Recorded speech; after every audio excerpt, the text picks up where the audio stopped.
नमस्कार, मी नाना आहिरे. आवाज in news Marathi चॅनलमध्ये आपलं सर्वांचं स्वागत करतो. बघूया आजची ठळक बातमी. जोरात पडायला लागली ना कंबर खासायची. या मालेगाव शहराला सर्वप्रथम मानाचा सन्मानाचा क्रांतिकारी जय भीम, जय भीम मालेगाव, जय भीम. रक्तातून, नसातून, हृदयातून असं सळसळ सळसळ व्यक्त झालं पाहिजे जय भीम म्हणताना. जाण झाली पाहिजे आपल्या बापाने दिलेल्या भाकरीची आणि ती आपण भाकरी खातोय. ये बात जानते हैं यहाँ सभी, ये बात जानते हैं यहाँ सभी अक्ल वाले, ये बात जानते हैं यहाँ सभी अक्ल वाले. भीमराव समंदर है, बाकी है नदी नाले. मी माझ्या समाजाला नेहमी सांगायचा प्रयत्न करते की या जगामध्ये, या देशामध्ये चुलते होतीन, पुतणे होतीन, नातू होतीन, आजे होतील, पण बाप मात्र एकच होईल, तो म्हणजे डॉक्टर बाबासाहेब आंबेडकर. लय त्रास व्हायला माझ्या समाजाला. वेळोवेळी सांगण्यासाठी प्रयत्न करायले, तगमग करायला लागले. माझा जीव मला, माझा आत्मा मला म्हणतोय की कुठंच खचायचं नाही, जे सत्य त्याला घ्यायचं नाही. कसं आहे दादा हो, एखादं जनावर असते बघा, आपण त्याला सांभाळतो, एखादी खुट्टी करतो, रोज ते जनावर सोडायचं, त्या खुटीला नेऊन बांधायचं, रोज ते जनावर सोडायचं, त्या खुटीला नेऊन बांधायचं. मग काय वेळानं काय, आता मालक हातात दावणी धरतो, सोडून देतो. पण जनावराला कशी झालेली असते माहिती, सवय. नाही बांधलं तरी त्या दावणीला जाऊन बसायचं. असंच माझ्या समाजातले 4-5 नेते मनोवादी आणि RSSच्या दावणीचे जनावर झालेत. 50-50 वर्ष काही म्हातारड्यांनी बाबासाहेब सांगून अशाच मंचक, बहुजन समाज पार्टीचा मंचक असो, रिपब्लिकन, म्हणजे बाबासाहेबाच्या मंचावरती आपल्या पोळ्या भाजण्यासाठी उड्या मार मार बाबासाहेब सांगितला. पण ज्यावेळेस खरा टायमाला, खरी वेळ आली बाबासाहेब सांगण्याचा, त्यावेळेस या म्हातारड्याने लगेच आपल्या बाजू बदलल्या. यांना जात महत्वाची वाटली. साहेब, समाज माझा अजूनही अंधश्रद्धेतच आहे, काही देणं गेलं नाही. काही लोकांना तर माहिती बी नाही वर्गीकरण काय काय चाललंय. फक्त एवढं मला विचारते, ताई आपलं मारा वांड्याचे वांड घालून लागले काय आलाय. मी अंबाजोगाईला एक छोटस भाषण केलं, अर्धवट सोडलं, कारण मला माहित होतं, मला बघायचं होतं की शहाणे कितीत आणि येडे कितीत. शहाण्यापेक्षा येड्याचीच लिस्ट जास्त आली. दनादन गपा गप शिरा, मला दिसली की कापा, दिसली की मारा. अरे बाबा, माझा सांगण्याचा मुद्दा हे होता, लोकशाहीर अण्णाभाऊ साठे जयंती निमित्त तुम्ही उपक्रम ठेवला, हलकी वाटप केली, हलकी. ज्याला भीमाला जाणलं, ज्याला भीमाला मानलं, काय बोलते मी, ज्याला भीमाला जाणलं, भीम विचाराला मानलं, त्याच्या अंगावर आली रे खाकी, त्याच्या अंगावर आली रे खाकी. जो लागलाय भोंदून त्याच्या नादी, त्याच्या हातात हलकी, दादाची टाक त्याच्या हातात हलकी. जो लागलाय भोंदून त्याच्या नादी, त्याच्या हातात हलकी, दादांची. लय त्रास झाला या वाक्याचा. अरे सत्य सांगायला लागले मी. बाबासाहेबाची बरोबरी म्हणजे बघा, आता सूर्याची बरोबरी 100 पॉवरचा बल्ब करू शकतोय का? त्याची थोडी जर तुम्ही लाईट जर आली ना, थोडी जास्त, फटकून फुटून जाईल ना ते. कुठं सूर्य, कुठं आपण, कुठं समुद्र, कुठं नाले, काय बी करायचं. माझ्या बापाच्या अशा वेगवेगळ्या पोस्ट, माझा बाप असा सुटा बुटात बसलेला, रुबाबदार, असं बघितलं की रक्त असं सळसळ कर वाटतं आणि छाती ठोकून सांगावं वाटतं असं समाजाला उठून सांगावा की बाप अरे एकच असतो. आणि बाप सुटा बुटात रुबाबात फक्त एकच शोभतो, तो म्हणजे माझा बाप डॉक्टर बाबासाहेब आंबेडकर. थंग भीम सागराची मोज तारला रुंदी, थंग भीम सागराची मोज विचारात्यात मिळाला, विचारात्यात मिळाला, श्वासाला पण होती बंदी, विचारात्यात मिळाला, श्वासाला पण होती बंदी. खरी खोट तुमच्या आत्म्याला विचारून बघा ना. श्वास घेत होता पण गुलामीचा. एक जणानं भाषण लय कडाक्यात केलं. नातेवाईकानं, नातेवाईक आहे बरं का ते, ओरिजिनल रक्त नाही ते. एका नातेवाईकानं भाषण केलं.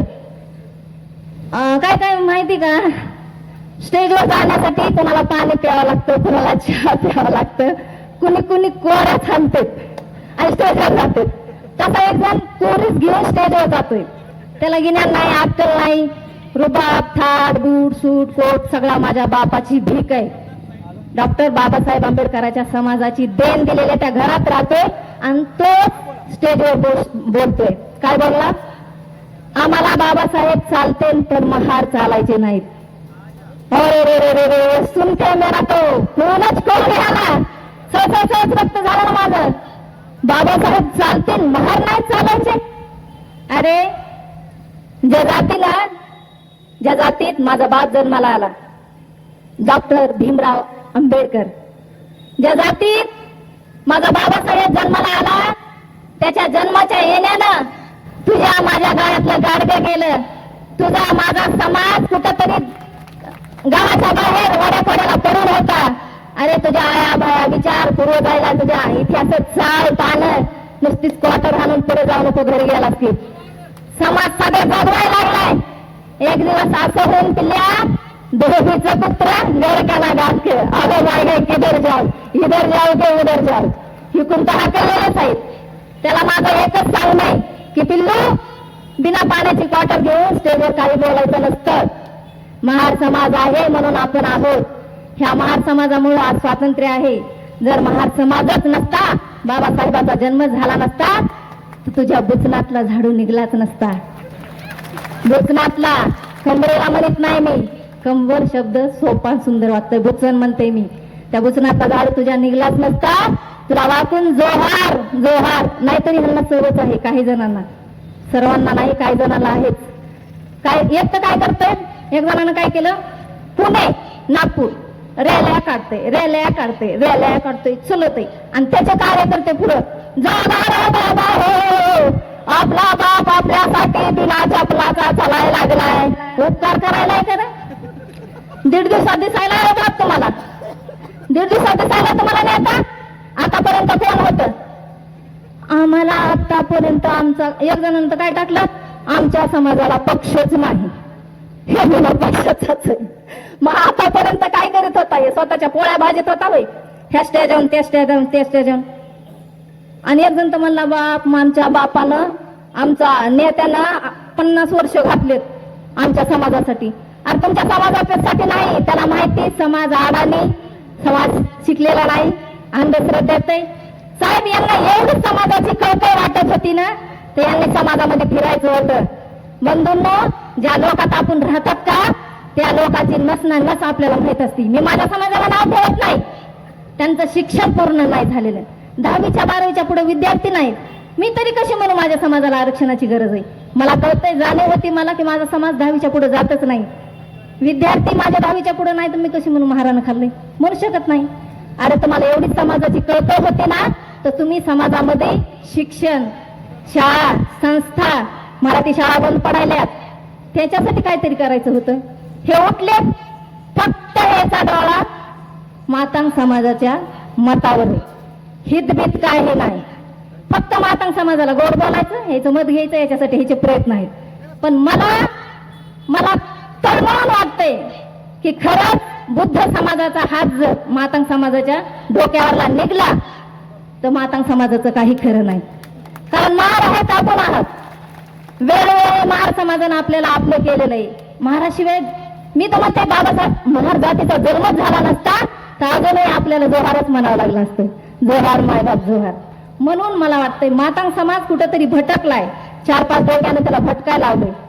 आणि विशेष म्हणजे फडणवीस साहेबांना माझं या मालेगाव या ठिकाणाहून रुक्मिणी लोंढेचा असा खणखणीत फडणवीस साहेबांना मी आतापर्यंत बोलले नाही. जर एक अभिजित दिपके दिल्लीचा शासन हलवू शकता तर महाराष्ट्रामध्ये एक रुक्मिणी लोंढे तुम्हाला खुर्ची सोडाय मजबूर करीन साहेब. साहेब तुम्ही तुंप पोळी खाता. तुम्ही काय खाता? तुंप पोळी. तुम्हाला ढेरी भरपूर आहे, तुम्हाला पळायचं नाही. त्याच्यामुळे महाराच्या नादी लागू नका, माझ्या बाबासाहेबाच्या संविधानाच्या नादी लागू नका. आहेत असेच राहा. लाडक्या बहिणी योजना काढू बाहेर घर पेटून सोडली. 1500 रुपयासाठी बायको नवऱ्याच्या बोकांडीवर बसती. घरात 12 वाऱ्या लावल्या. वर्गीकरणाचा विषय आला. आता शिख्यांना आमचा मातंग समाज दिसायला लागला. आता आमच्या मातंग समाजाचे पुढारी व्हायलेत. आमच्या मातंग समाजाच्या नेत्याला घरं द्यायलेत. मातंग समाजाला जवळ घ्यायलेत. मातंग समाजाला वज्रबुटीत घ्यायलेत. मातंग समाजाला कट्टर हिंदूवादी मातंग म्हणायला लागलेत. आता शिख 2026 ला आतापर्यंत झोपलेलेच होते हा हे बंधू सगळे. तर माझ्या मातंग बांधवांना माझं नेहमीच सांगणं आहे, मी तुम्हाला ट्रोल करीत नाही, शिव्या देत नाही, घाण बोलत नाही. कारण मला माहिती माझा समाज अडाणी आहे आणि अडाणी समाजाचं नेतृत्व करणारे 4-5 जे पुढारी आहेत म्हातारे झालेत बिचारे, बुद्ध्या भ्रष्ट झाल्यात त्यांच्या. मला वाटतं त्यांनी कुठंतरी असं लांब काशी यात्रा वगैरे काही करायचं समाजाचं नेतृत्व करू नये. तर बंधूंनो, मालेगाव या ठिकाणी मला सर्वांनी बोलवलं, बोलण्यासाठी थोडासा वेळ दिला. सगळ्याला मानाचा सन्मानाचा एकदा क्रांतिकारी जय भीम. जय भीम मालेगाव. खास करून बायाने जरा ताकदीनं मध्ये जा, बाबासाहेबांमुळे आज आपण. जय भीम, जय संविधान, नमो बुद्धाय.